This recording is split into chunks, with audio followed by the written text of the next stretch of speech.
নবী রাহমাতুল্লিল আলামিন বলছেন, বান্দা যখন সিজদায় যায় কপালটা তার মাটিতে লাগে না, রহমানের দরবারে গিয়ে লাগে।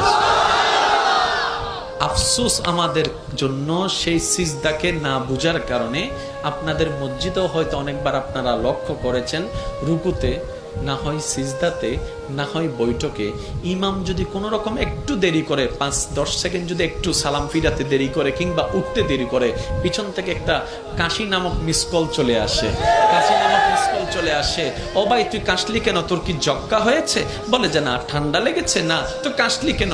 বলে যে হুজুরকে একটু সিগন্যাল দিলাম। কিসের সিগন্যাল? বলে যে আমার 3 তাসবিহ শেষ হয়েছে। হুজুর আপনারটা শেষ হলে আপনি এবার তুলতে পারেন, আপনি এবার মাথাটা তুলতে পারেন, আপনি এবার মাথাটা তুলতে পারেন। হুজুর আমার তাশাহুদ শেষ হয়েছে, দরুদ শেষ হয়েছে, আপনার শেষ হলে আপনি এবার সালামটা ফিরাতে পারেন। কিরে ভাই, নামাজ তো মওলার সামনে দাঁড়ানোর একটা সুবর্ণ সুযোগের নাম, নামাজ তো গুনাহ মাফের একটা জারিয়ার নাম, নামাজ তো রবের রহমত পাওয়ার একটা জারিয়ার নাম।